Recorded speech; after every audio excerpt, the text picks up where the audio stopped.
आज टीएमसी का प्रोटेस्ट है।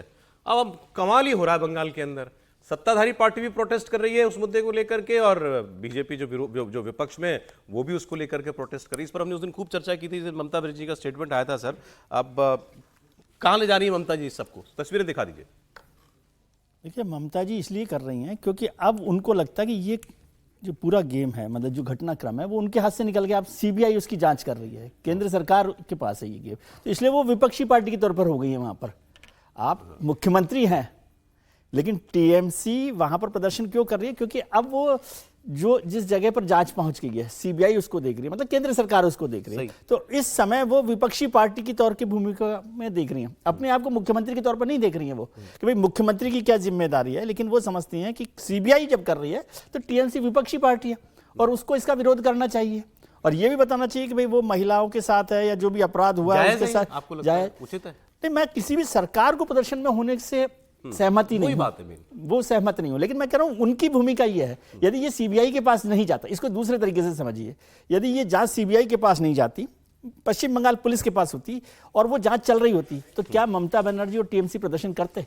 बिल्कुल नहीं। यदि ये कंसर्न लड़की के साथ वैसे कर चुकी हैं, वो सड़क पर उतर तो गई थी। वो झगड़ा दूसरा हुआ था, वो उस समय भी वही बीजेपी वर्सेस टीएमसी वाला मसला था कि वो उतर आई, तो ऐसे करने से बचना चाहिए। और सरकार में बैठे हुए लोग यदि उपद्रव करेंगे या प्रदर्शन करेंगे तो फिर कहां पर पहुंचेंगे, और ये कंसर्न दिखाने का कोई बेहतर तरीका नहीं है। अरे सर, मैं दूसरी खबर पढ़ूंगा। आप हिमाचल प्रदेश की बात आपसे करना चाहता हूं। हिमाचल प्रदेश की अर्थव्यवस्था को लेकर के या सरकारी खजाने को लेकर के वक्त वक्त पर खबरें आती रहती है, खासतौर पर जब से सुखविंदर सुक्खू कांग्रेस के चीफ मिनिस्टर वहां पर बने। अब सवाल यह कि भाई क्या अब वहां देखिए, एक आंकड़ा आपको दे रहा हूं। प्रति व्यक्ति कर्जा हिमाचल प्रदेश का 1,17,000 रुपया हो गया है। 2025 तक हिमाचल प्रदेश पर जो कर्ज होगा वो 95,000 करोड़ रुपए का होगा। छोटा प्रदेश है, लेकिन हर प्रदेश की अपनी एक इकोनॉमी होती है, अपने रिसोर्सेज होते हैं, अपने खर्चे होते हैं। हिमाचल प्रदेश में जितना अगर खर्चे कम होंगे तो आमदनी भी कमी होगी, लेकिन अब कर्ज बढ़ता जा रहा है।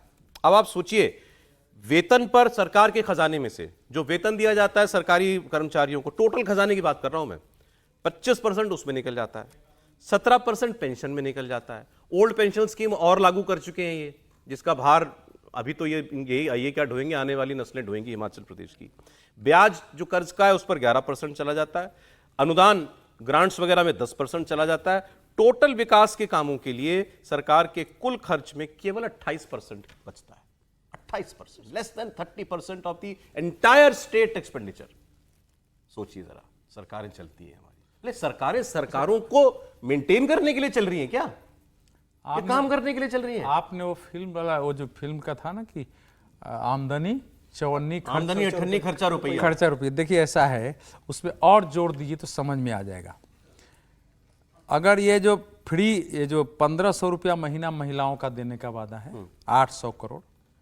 ओल्ड पेंशन स्कीम में वैसे तो सारा मिला के 20,000 करोड़ देंगे, लेकिन ऐसे 1,000 रुपया करोड़ वो बढ़ रहा है। फ्री बिजली है तो 18,000 करोड़ रुपया तो जो है फ्री बिजली जो इन्होंने घोषणा की उस पर खर्च करना पड़ेगा।